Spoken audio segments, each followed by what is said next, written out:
Tirmidhi शरीफ में हदीस है, उम्मुल मोमिनीन हज़रत सैयदतुना अम्मा आयशा सिद्दीक़ा तय्यबा ताहिरा रज़ियल्लाहु ताला अन्हा, आपने नबी करीम अलैहि सलाम की खिदमत अक़दस व अनवर व अतहर में अर्ज़ की, हुज़ूर अगर मुझे शब्बे क़द्र मिल जाए तो मैं क्या करूं, मुझे क्या करना चाहिए? तो आका करीम अलैहि सलाम ने आपसे फरमाया, ए आयशा अगर तुझे ये रात मिल जाए तो तुमने ये दुआ पढ़नी है।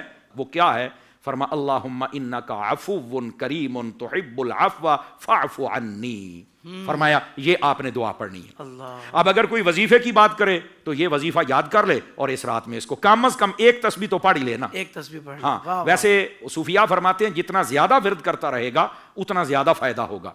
और यहाँ फकी अबुल समरकंदी रहमतुल्लाह तआला आपने बड़ी प्यारी बात लिखी। वो फरमाते हैं नवाफिल पढ़ना इस रात में यह भी सवाब का काम है, लेकिन आका करीम अलैहिस्सलाम ने यहां दुआ की तलकीन फरमाई उम्मुल मोमिनीन हजरत सैयदा सिद्दीक़ा पाक को, तो फरमाया नमाज पढ़ने के साथ कुछ टाइम दुआ के लिए जरूर रखिएगा। सही, ये बसा औकात होता है कि दुआ क्या मांगनी, मैं नफल ही पढ़ता रहता हूं, इसके बाद फिर आप दुआ के लिए कोई टाइम निकालें। दुआ इबादत का मग़ज़ है। और जैसे फ़क़ी अबुल समरकंदी रहमतुल्लाह अलैह ने फरमाया कि नवाफिल पढ़ें, जरूर पढ़ें, मगर दुआ से गाफिल मत होना। इस रात के अंदर आप दुआ जरूर करें। और यहां पर तीसरी बात बड़ी तवज्जो तलब है, हदीस शरीफ में है और ये काफ़ी मुहद्दिसीन किराम ने इस हदीस पाक को लिया। वो फरमाते हैं आका करीम अलैहिस्सलाम ने फरमाया जिसने रात के अंदर, यानी ये बरकत वाली रात अगर उसे मुयस्सर आ गई और उसने 3 मरतबा ये पढ़ लिया, वो क्या कलिमात हैं? ला इलाहा इल्लल्लाहुल हलीमुल करीम सुब्हानल्लाहि रब्बिस समावाति सब'i व रब्बिल अर्शिल अज़ीम। फरमाया ये कलिमात जिसने 3 मरतबा पढ़ लिए, गोया कि उसने इस रात की तमाम तर बरकत को समेट लिया है। अल्लाह ने इसकी बरकतें अता फरमा दी हैं। तो अगर वजीफे से लेना चाहें तो ये आ गया, ये हुजूर ने अता फरमाया।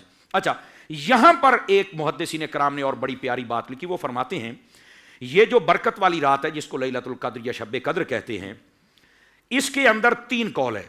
पहली बात यह है कि ये या तो पूरे साल में घूमती है, या फिर ये 15वीं शाबान जिसकी हजरत शाह साहब ने बात की वो है, या फिर रमजान के आखिरी अशरे में। ज्यादा दलाइल आखिरी अशरे वाले हैं और इसी पर उम्मत का तामुल भी है और इसी का उलमा तारुफ भी करवाते हैं। ठीक है, ठीक। वो फरमाती हैं कि अगर पहले कौल को लिया जाए कि ये रात पूरे साल में घूमती रहती है, तो फिर होना यह चाहिए हर रात के अंदर बंदे को कम अज कम 3 मरतबा यह तस्बीह पढ़ लेनी चाहिए और कम अज कम 1 मरतबा हजरत उम्मुल मोमिनीन अम्मा आयशा सिद्दीक़ा तय्यबा ताहिरा रज़ियल्लाहु ताला अन्हा आपको जो बतलाई गई तस्बीह वो पढ़ लेनी चाहिए। अगर बंदा और कुछ ना कर सके तो ये दुआएं पढ़ के बंदा उस रात की बरकत को हासिल कर सकता है।